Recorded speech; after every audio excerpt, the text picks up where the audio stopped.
မင်္ဂလာပါရှင် Player News မှာယနေ့တင်ဆက်ပေးခြင်းတဲ့အားစားသတင်းတွေကတော့ Premier League မှာတင်ဆက်မှုကအဓိကဦးစားပေးအရာလို့ထူတော်ဝန်ခံနေတဲ့တဲ့ FA Plus Quarter Final မှာ Man City နဲ့ Liverpool တွေ့ဆုံနေတဲ့တဲ့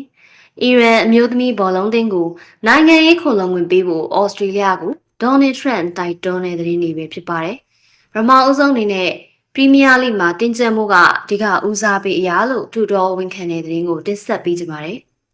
Spa အသင်းနည်းပြအထူတော်က Premier League မှာတင်ဆက်မှုဟာအဓိကဦးစားပေးအရာလို့ဝန်ခံခဲ့ပါတယ်။ Spa အနေနဲ့အမှတ်ပေးပွဲမှာရလက်တွေဆိုးရွားနေလို့ပြီးခဲ့တဲ့လကနီးပြ Thomas Frank ကိုယာရုကထုတ်ပယ်ခဲ့တာပါ။အခုရာသီကုန်ထိတာဝန်ပေးထားတဲ့ထူတော်လက်ထက်မှာလည်းရလက်ကောင်းမလာသေးပဲပွဲဥထွက်၃ပွဲစလုံးကအရေးနေကတန်းစင်းစုံနဲ့တမှတ်သာကွာပါတော့တယ်။ပွဲတိုင်းကအရေးပါပါတယ်ဒီလိုပွဲမျိုးမှာကွဲပြားတဲ့စိတ်သက်ရေးရာရှုထောင့်နဲ့ချင်းကပ်ရပါမယ်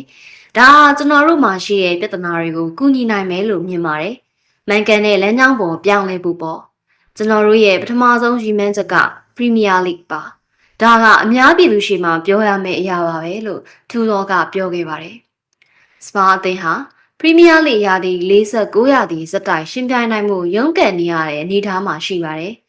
စပါအနေနဲ့ယနေ့မှာ Atletico အသင်းနဲ့ Champions League 16သင်းအစဉ်ပထမအကျော်ကစားရပါလိမ့်မယ်။ဒုတိယပုံအနေနဲ့ FA Plus Quarter Final မှာ Man City နဲ့ Liverpool တွေ့ဆုံနေဆိုတဲ့သတင်းကိုတင်ဆက်ပေးကြပါမယ်။ FA Plus Quarter Final တွေကိုယမန်နေ့ကရေးဆွဲခဲ့ပြီး Premier League ထိပ်သီးအသင်းတွေဖြစ်တဲ့ Man City နဲ့ Liverpool အသင်းတို့ Etihad ခွေးမှာကစားရပါလိမ့်မယ်။ Man City အသင်းဟာ Liverpool ကိုအခုရာသီ Premier League နှစ်ကျော်စလုံးမှာအနိုင်ယူထားခဲ့တာပါ။ Chelsea ကတော့ Sunderland ကိုအနိုင်ယူခဲ့တဲ့ League One Club ပို့ပေးနဲ့တွေ့ဆုံခဲ့ပါတယ်။ FA ဖလားအောင်မြင်ဆုံး Arsenal က League Championship Club Southampton နဲ့ရင်ဆိုင်ရမှာဖြစ်တယ်။အခြားပွဲစဉ်မှာတော့ West Ham နဲ့ Leeds အသင်းတို့ထိပ်တိုက်ကစားရပါလိမ့်မယ်။ FA ဖလား Quarter Final တွေကို AP လ4-5 ရက်တွေမှာကစားမှာဖြစ်ပါတယ်။နောက်ဆုံးအနေနဲ့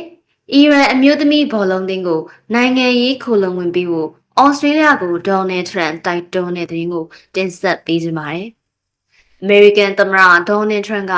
အီရန်မျိုးသမီးဘောလုံးသင်းကိုနိုင်ငံရေးခိုလုံဝင်ပေးဖို့ Australia ကိုတိုက်တွန်းခဲ့ပါတယ်။ Australia အနေနဲ့နိုင်ငံရေးခိုလုံခွင့်မပေးခဲ့ရင် American နိုင်ငံကပေးသွားမယ်လို့ဆိုပါတယ်။အီရန်သင်းဟာ2026အာရှဖလားအမျိုးသမီးပြိုင်ပွဲမှာဝင်းရောက်ရှင်ပြိုင်ခဲ့တဲ့အုပ်စု3ပွဲစလုံးအရေးနေလို့နေရက်ပြန်ရတော့မှာဖြစ်တယ်။ဒါပေမဲ့တောင်ကိုရီးယားနဲ့အုပ်စုအဖွင့်ပွဲမှာအီရန်အသင်းသားတွေနိုင်ငံတော်သချင်းမဆိုခဲ့လို့မိခင်နိုင်ငံပြန်ရောက်ရင်ထောင်ဒဏ်သို့ဟုတ်တေဒဏ်ကြခံရနိုင်တယ်လို့သတင်းတွေထွက်နေပါတယ်။အီရန်အသင်းဟာနိုင်ငံအာဏာပိုင်တွေရဲ့ဖိအားပေးမှုနဲ့အုပ်စုနောက်ဆုံးနှစ်ပွဲကိုအလေးပြုပြီးနိုင်ငံတော်သချင်းတည်ဆိုခဲ့ရပါတယ်။ဩစတြေးလျဟာအီရန်မျိုးသမီးလေရွေးစင်ဘောလုံးသင်းကိုအီရန်ပြန်ဖို့တွန်းအားပေးရင်ကြောက်စရာကောင်းတဲ့လူသားချင်းစာနာထောက်ထားမှုအမှားကိုပြုလုပ်နေပါတယ်။အဲ့ဒီနေရာဟာသူတို့ကိုတတ်လိုက်လို့ပါပဲဒီလိုမလုပ်ပါနဲ့မစ္စတာဝင်းကြီးချုပ်ကြီးနိုင်ငံရေးခိုလုံဝင်ပေးပါ